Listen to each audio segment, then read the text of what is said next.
Okay, again, my name is Horace Hodge, and I serve as the USDA liaison at Prairie View A&M University with the Office of Partnership and Public Engagement.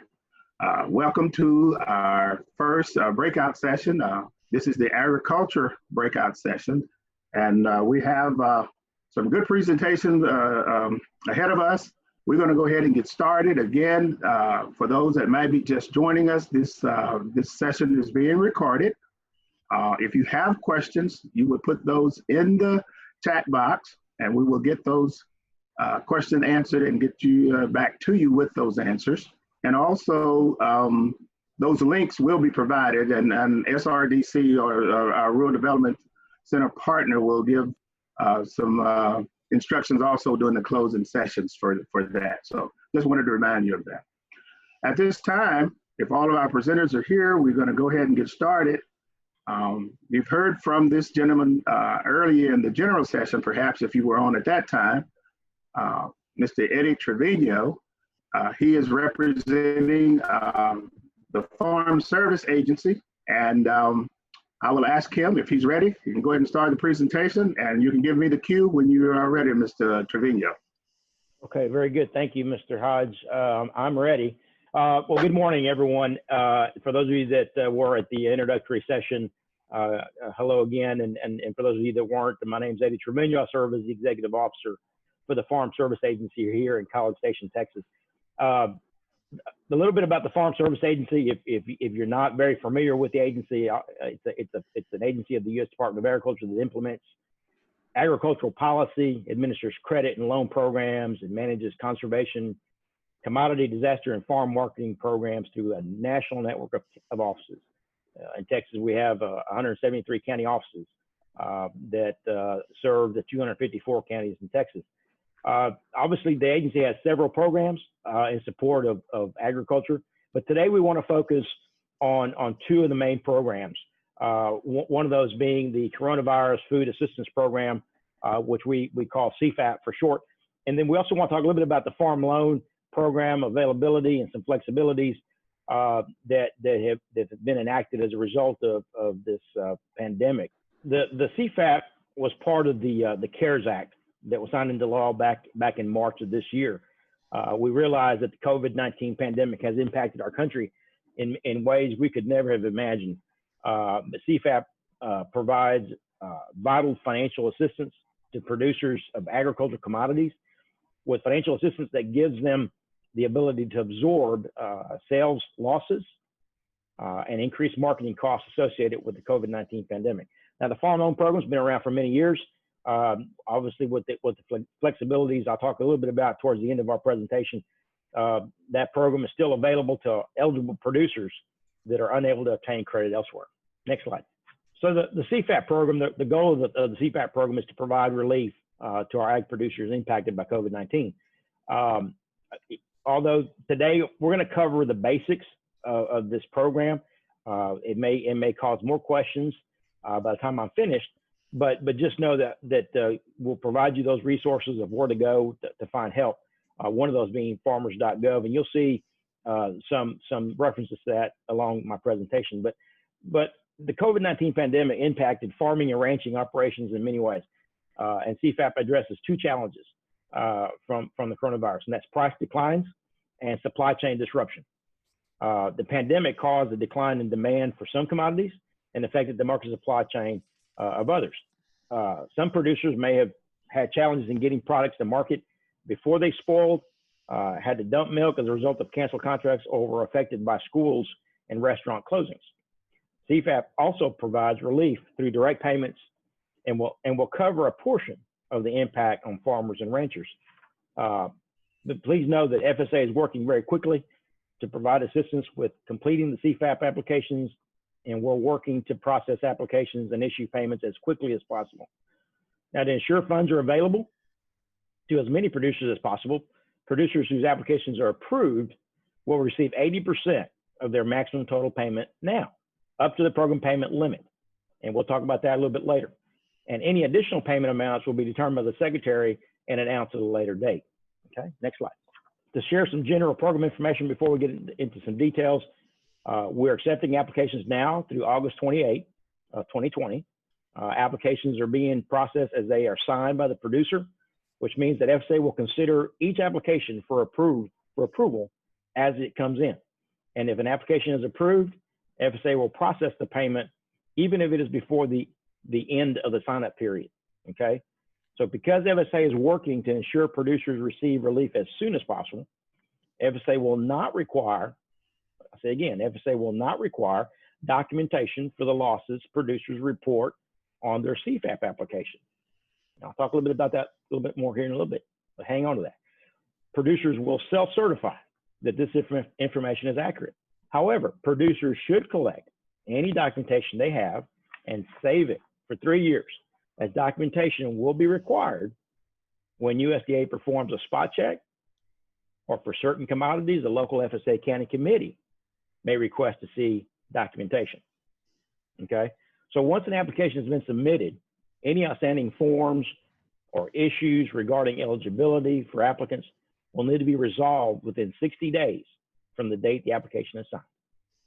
Producers who have an interest in an operation should apply individually. Though dairy producers should check with their local office for situations where joint ventures should apply as one entity. If producers are operating within a cooperative structure, growers should apply individually to the program. While an application can be submitted to any FSA office, again, while any application can be submitted to any FSA office, a producer's home office or administrative office of record will process the application. Next slide. So eligible producers, what are they? Well, they must have ownership risk of identified commodities that have suffered a 5% or greater national price decline as a result of the COVID-19 pandemic, or had substantial marketing costs of inventories. Now, that provision there is not applicable to specialty crops that are in categories 2 and 3. Another criteria is that the producer own one of the following commodities: either milk, livestock, non-specialty crops, wool, and specialty crops. Now, I'm not going to go over the entire listing at this presentation, but I will invite you to visit farmers.gov to see the full listing of eligible commodities, and it is extensive. Next slide. Now, producers do not need to be an existing USDA customers. Producers also, perhaps in the process of filing for bankruptcy or closing an operation down, but we're still operating within the mid-January through mid-April, may still apply for CFAP. Producers participating in the Small Business Administration Paycheck Protection Program, which you may have heard earlier in the previous presentation, or perhaps the Economic Injury Disaster Loan Program, those programs do not impact a producer's eligibility for CFAP or for any USDA farm program for that matter. The PPP duplicate benefit provisions does not apply or does not have an impact on FSA farm programs or farm loan programs. Next slide. Now, there is a payment limitation associated with CFAP, and that is $250,000 per person or legal entity payment. That's the maximum limit. Now, unlike other FSA programs, special payment limitation rules are applied to participants that are corporations, limited liability companies, and limited partnerships. Now, these type of applicants can receive up to $750,000 based upon the number of shareholders, not to exceed 3 shareholders, who are contributing at least 400 hours of active personal management or personal active labor. Next slide. Okay, so wrapping up CFAP, if we can just move forward to farm loans, Mr. Hodge. Obviously, what I want to leave you with CFAP is farmers.gov. Farmers.gov provides you with the forms, a payment calculator that's on the site that helps you complete your form. If you're new to FSA and you don't have a farm number, that's not required. We can set you up with a farm number later. But just know, in summary, if you're new to FSA, that's okay as long as you meet the eligibility criteria for CFAP. The farm loan programs, again, a program that's been around for many, many years, provides credit for operating, for living expenses, for purchasing of equipment or livestock. Some of the flexibilities that have been instituted because of the COVID-19 for farm loans includes extending some deadlines for applicants to complete their farm loan application and preparing direct loan documents, even if FSA is unable to complete a lien search. we can still proceed to closing. We understand that some government buildings are closed and unable to process a lien search. So there's some flexibilities in that, and obviously some flexibilities in servicing of existing direct loans. Should a producer fall past due or delinquent, we have some options to help restructure those loans and provide some flexibilities there. And we're also at this time temporarily suspending loan accelerations and foreclosures. Next slide. So in concluding on the farm loans, the direct program and the guarantee program have maximum loans amounts. For a direct operating loan, a producer can receive up to $400,000 in a direct loan, $600,000 in a direct farm ownership loan. And our guarantee loans have a maximum of about $1.7 million as far as a guaranteed loan that's obtained from a lender participating in FSA's programs. And then we also have our youth loan programs that's designed to help rural youth or finance ag projects associated with FFA or 4-H. Again, FSA does not compete with commercial lenders. We're there to assist producers who are unable to get credit elsewhere at very, very low interest rates. But again, it's for eligible producers unable to obtain commercial credit elsewhere. Mr. Hodge, that's in summary the two programs we want to talk about. If there's any questions, I'd be happy to entertain those. Thank you, Eddie. And just know that I know it's a quick and fast pace, but I just would recommend to all of the participants who want to engage with FSA that you reach out to your local office in your county, or if you don't know what that is, you can Google the Texas FSA state office and get that information. So thank you very much there, Eddie. Appreciate you. Yes, sir. Our next presenter, if you were in the general session, you heard him talk a little bit and brought greetings. So without further ado, Clint, who is the acting state conservationist of Texas, but also served as a state conservationist for Colorado as well. Clint? All right, good morning. Thank you, Mr. Hodge. Yeah, welcome everyone, and glad we could be part of this session. So the NRCS mission is to help deliver conservation solutions to agricultural producers to help them protect their natural resources and help feed a growing world. Our vision statement says a world of clean and abundant water, healthy soils, resilient landscapes, and thriving agricultural communities through voluntary conservation. And so one of the things I really want to highlight with you all this morning, as I mentioned earlier, we do have 243 field offices in the state of Texas representing the 254 counties. We are co-located in the majority of those locations with our sister agency, the Farm Service Agency, as well as Rural Development. So as long as you can find your local USDA service center nearest your farm or ranch, a lot of times you can find them in the yellow pages of the phone book. Look under U.S. government to get the local address and phone number in order to find that office, or you can go to the USDA NRCS website and click on Contact Us, and you'll be able to get information by county for each of the offices. So we'd really encourage you to look that up. If you don't have an existing relationship with your local NRCS or FSA staff, please utilize either the telephone book, or if you have access to the internet, Google us under USDA NRCS to get our addresses. We've got a variety of programs that I'll mention some highlights on. With limited time here, I won't get into a lot of detail. However, one of the things I did want to share with folks is the best way to get involved with conservation is to get involved with your local soil and water conservation district. There's 216 soil and water conservation districts all across the state of Texas. They have local boards of directors made up of local farmers and ranchers, 5-member boards plus staff that work hand in hand with NRCS staff and FSA all across the state. So one of the best ways to get involved is get to know your local soil and water conservation district board. I would also encourage those of you that are interested to run for a board member seat and get involved. That's really one of the best ways to learn about conservation and help give back to your local communities as you help address natural resource concerns in your local areas. In the 2018 Farm Bill, it expanded some of our options to pay higher payment rates through our programs to historically underserved producers.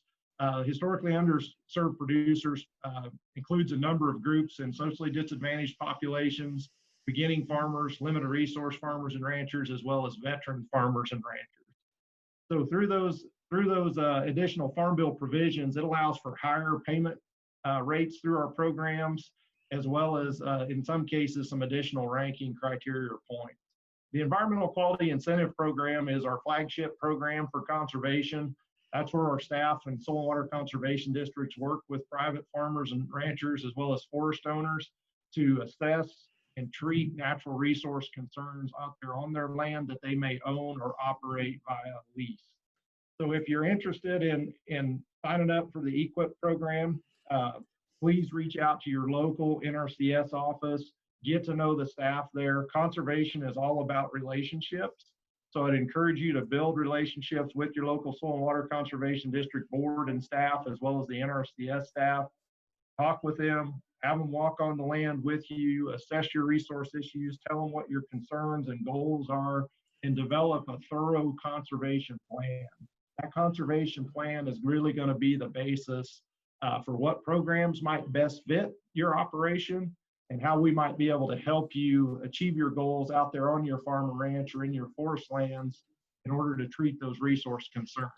So the Environmental Quality Incentive Program is how I would describe as a fix-it program. It'll help us, once we've developed that conservation plan with you on your farm or ranch, it'll help us figure out which practices may best suit your needs and will help you achieve your goals. In addition to the EQIP program, we have the Conservation Stewardship Program. CSP was designed to reward producers who have already treated a lot of their baseline resource concerns, and they're wanting to take their farm or ranch to that next level. And so if you're at a point with your farm or ranch where you're wanting to go to precision ag type applications or more intensive grazing type systems, or even managing wildlife habitat, we've got some options under the Conservation Stewardship Program that may fit your needs. Another program that we have available to you all as private landowners is the Agricultural Conservation Easement Program, or ACEP. The Ag Conservation Easement Program is designed to help keep working lands working, but protect those agricultural lands with a conservation easement to ensure that that land stays in agricultural production for future generations. So through the Ag Conservation Easement Program, the NRCS works with local land trusts or other non-government entities that will hold conservation easements. They'll work with you as a sponsor on your private lands and help submit an application to us for consideration for funding for a conservation easement. Most of our conservation easement programs are put in perpetuity, so they'll be there for your kids' kids' kids. Those next generations will have the advantage of having that land protected and maintaining the scope and scale of agricultural production on your farms and ranches. So the Ag Conservation Easement Program is really what I like to call a legacy program. It allows you to set your family up for a future agricultural legacy on your farm or ranch. The Regional Conservation Partnership Program was new in the 2014 Farm Bill and has been significantly revised in the 2018 Farm Bill. It allows us to leverage our federal USDA conservation program funds from the NRCS with state and local non-federal funds in order to do landscape scale or watershed scale type projects. Typically, it requires a sponsoring entity, a conservation partner or agency that would help be the lead, that would hold the agreement, and then they will work cooperatively with the NRCS and our Soil Water Conservation District partners and other state and local partners to help you all address a resource concern at a landscape scale or a watershed scale. So I'll use an example of if you have an invasive species, like a lot of parts of Texas where mesquite trees are extremely invasive. If you had a group of producers within a watershed that wanted to come in and treat the mesquite, as well as other resource concerns that may affect water quality or water quantity or soil health, the Regional Conservation Partnership Program would be a great opportunity to work with some local partners and get that conservation out there on the ground and help the entire watershed. I'll make a quick reference to farmers.gov portal. For those of you that don't have a personal computer or internet access at home, I would encourage you to try to go to your local library and utilize the computers and internet there. You can go to farmers.gov, and that'll give you information on all of USDA NRCS's programs, as well as Farm Service Agency. There's opportunities on there to submit requests for technical assistance, as well as financial assistance through our programs. For those of you that may be existing program participants with the USDA, you can go on there and submit eligibility forms, payment requests, and other documents associated with your farmer's ranch. And the farmers.gov portal is currently under development. And so we're working with the USDA nationally as they build that site. It will become more and more user-friendly and have more and more accessibility to you as private landowners and farmers and ranchers out there across the land. I'll just mention when we post my talking points from today, included with there is a couple of success stories on a couple of farmers and ranchers in the state of Texas who have had some success with developing conservation plans with the NRCS and their local soil and water conservation districts to help them address their resource concerns. And so I'll just mention Mr. Ricky Roddy out of Waco, Texas is one of those success stories that we're going to highlight, as well as Mr. Marcus Martinez has worked with our staff over a number of years to improve his irrigation water management and efficiency. So those success stories will be included with these talking points. And Horace, thank you. I'll wrap it up for now and appreciate the opportunity to speak to everyone here this morning. Well, thank you, Clint.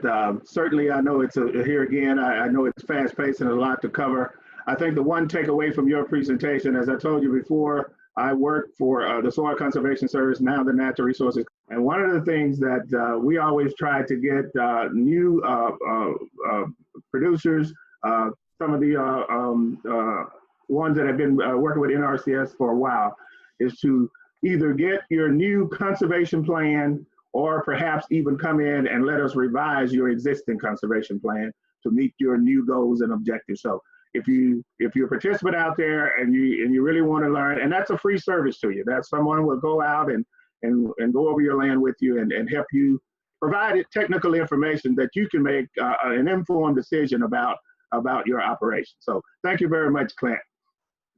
As we move along, the next presenter, if you were in the general session, you heard from her as well.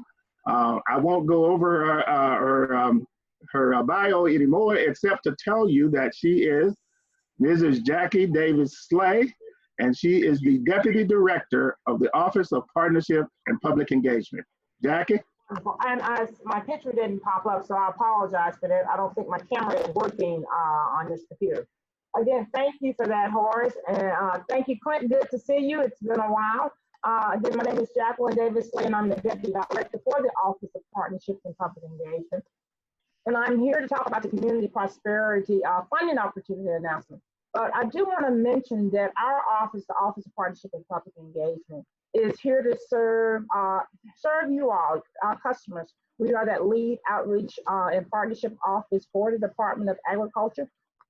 And we work across the board with all of our federal, state, and private sector entities to really bring resources and opportunities to you all, our customers across this country. Our office have 5 primary areas that we focus on, and they are our higher education institutions, our socially disadvantaged farmers and ranchers, our faith-based and neighborhood organizations, our youth office, and military veterans. We also have a strategic and district team that really serve as that partner with our higher education area, really bringing the tools and resources to assist the entire group of offices that we have. But today I want to talk to you about the Center of Community Prosperity or Community Prosperity Funding Opportunity Announcement. That is a component of our 2501 program. These funds have been announced to solicit application for grants from our community-based organizations, nonprofit organizations, higher education institutions, our tribal entities, all should compete for resources to really assist our socially disadvantaged and veteran farmers and ranchers. These funds have been made available to leverage USDA, state, and local and private sector resources to address the local agriculture and natural resource issues, encourage collaboration, and to develop state and local leadership and partnership to assist our socially disadvantaged and veteran farmers and ranchers and ag producers through utilizing the tools and resources that are available to the agriculture industry. One of the things that we're looking to do is empower, educate, expose, and elevate our socially disadvantaged and veteran farmers and ranchers to the communities where they're located. All eligible entities must provide technical assistance to our socially disadvantaged and veteran farmers and ranchers, and they must target persistent poverty communities. Those persistent poverty communities are found on our Economic Research Service website. We can provide you that website for this session. Applications are due by August 24th, 11:59 p.m. Eastern Standard Time. All eligible entities must have documented knowledge of and experience of USDA programs, experience in providing agricultural education or other agriculture-related services to our socially disadvantaged and veteran farmers and ranchers and ag producers. They also must have some experience with economic development in persistent poverty counties and in developing partnerships with relevant entities and individuals to reach a common goal.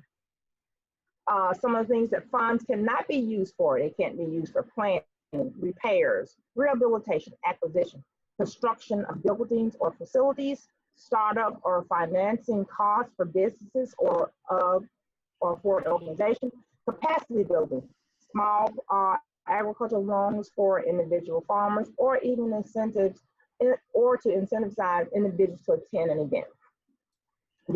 These awards will be made in the amount of up to $150 per year, a 3-year period. We have a total of about $4 million available for these grants. Only organizations that assist socially disadvantaged and veteran farmers and ranchers are considered legal entities. Again, these opportunities are offered through our office, and we are committed to ensuring that our socially disadvantaged and veteran farmers and ranchers have the access and equitable participation in our USDA programs.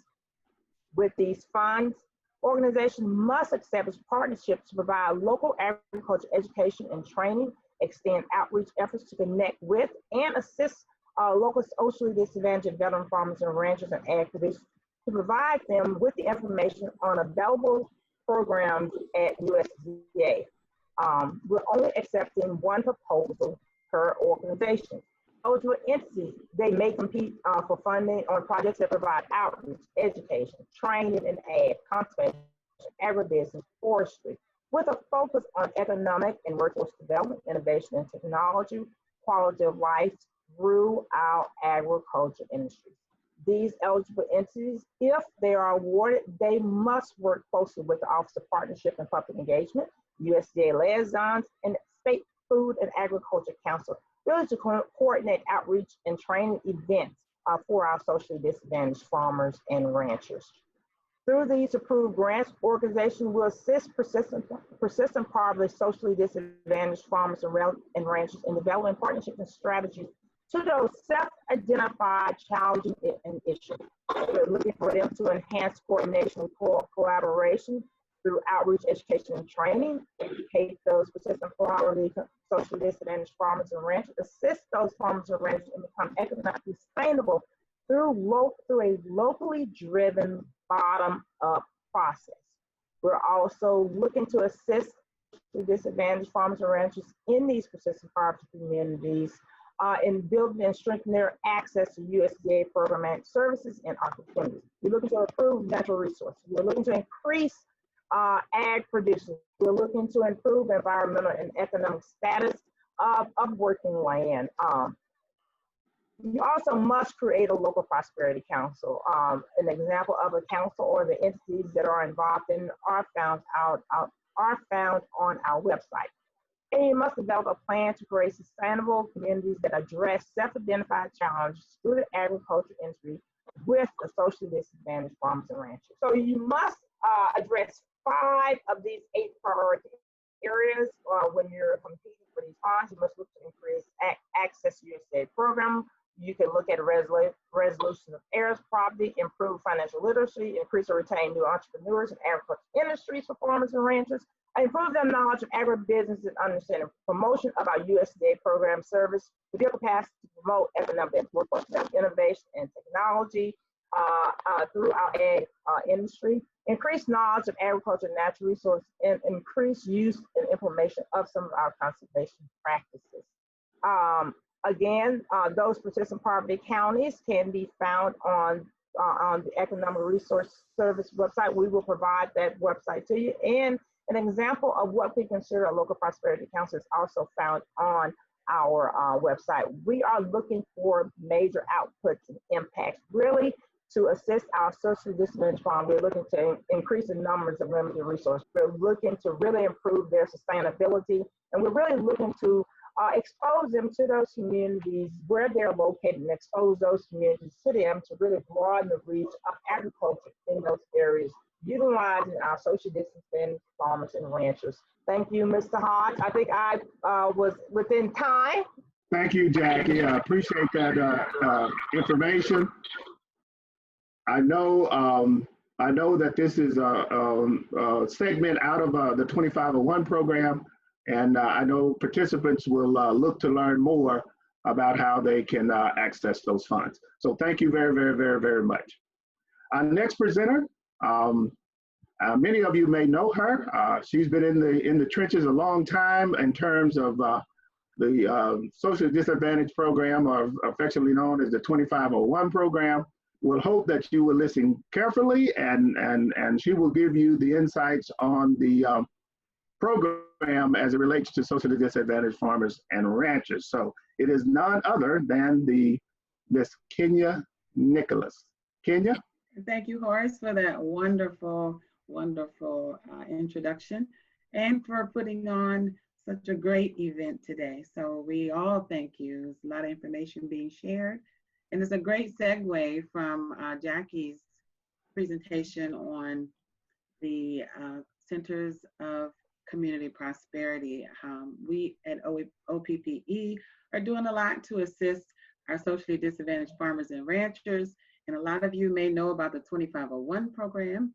I am the program director for that outreach and assistance for socially disadvantaged farmers and ranchers and veteran farmers and ranchers. So now you see why we call it 2501. So 2501 derived from the actual section in the Farm Bill where the program was first approved. So from now on, throughout the presentation, I'll be referring to it as the 2501 program. With the 2018 Farm Bill, the 2501 program was merged with the Beginning Farmers and Ranchers Development Program at the National Institute of Food and Agriculture, which we call it NIFA. We share funding equally with NIFA. This year we have $30 million in funding, so 15 will be for the 2501 program, and that is a gross amount, and then 15 also is allocated to the BFRDP program. Even though the programs have been merged together, they will still operate within their original offices. So the BFRDP program is still being operated under NIFA, and 2501 here with us at OPPE. Very similar to Jackie's presentation, our purpose of this program is to provide outreach and training, technical assistance, mentoring, workshops, just trying to assist our socially disadvantaged and veteran farmers and ranchers so that they're able to equitably participate in our programs, bring more awareness to what we have to offer at USDA, and help them be more sustainable in their farming operations. We want to increase the profitability and sustainability of these operations through this program. The recipients are pretty much our nonprofits. In the 2018 Farm Bill, the nonprofits and community-based organizations were given priority consideration. So what we've done at the Office of Partnerships and Public Engagement is we provide extra priority points, as well as the funding. The majority of the funding is awarded to our nonprofits and community-based organizations. Also, state, local, and tribal networks or partnerships are also eligible to apply. However, there is a 3-year minimum of 3 years required for working with socially disadvantaged farmers and ranchers by these organizations. So notice I said organizations because unfortunately individuals are not eligible to apply. However, we have a lot of other programs in different offices that you've heard about today where individuals are eligible. This is just not one of those programs. Next slide, please. Socially disadvantaged has a lot of different definitions across the department, but for this program, socially disadvantaged is race-based, and it is our list of groups that we have there on the screen: African Americans, American Indians or Alaska Natives, Asian or Pacific Islanders, Hispanic, and the last bullet, women are not considered socially disadvantaged. However, if they belong to any of those groups I just mentioned, they are considered eligible, including veterans. So that was done to kind of prevent people from circumventing the regulations as it relates to a racially based group that has historically been underserved by USDA. Next slide, please. Farm workers are eligible to receive benefits from this program. We call them beneficiaries because at the end of the day, that's our customer. That's who we are trying to provide this assistance to. And that also includes refugees, immigrants, and migrant farm workers. Veterans, the definition for veterans are any farmer or rancher who served in the military and was released under any conditions other than dishonorable. Next slide. We work very closely with our military veteran liaison. His name is Bill Ashton. His email is there on the screen if you need to reach out to him. But if you're planning to work in this space with our military veterans, that 3-year requirement is required for you to participate in the program. And we need evidence that you have done so, and that needs to be documented in your proposal. Next slide. This is a great time, ladies and gentlemen, because the money is out on grants.gov right now until August the 26th at 11:59 p.m. Eastern Standard Time. And we have $15 million that are available in grant funds. And if you notice throughout the Farm Bill, it increases up to $50 million. So that will top out and maximize funding up to $25 million by 2023. So this year we have the $30 million. Next fiscal year, we'll have $35 million. So that would be 17.5 between the two programs. And this year's NOFA, which is our funding announcement, we, if you notice, we have 2 years of approval. So of course, after October 1st, that's our fiscal year 21. So we will be going out with another solicitation or application. The programmatic changes, if you haven't participated in the last year, the maximum grant has been increased to $250,000 per year for up to 3 years. In comparison with previous years, we've only provided for 1 year of funding. Also, we require external peer reviews to review the grants and determine the most meritorious grants. We also have, as I mentioned earlier, the priority for the community-based organizations and geographical diversity. Sometimes this is a little challenging, being that we rate our applications based on merit.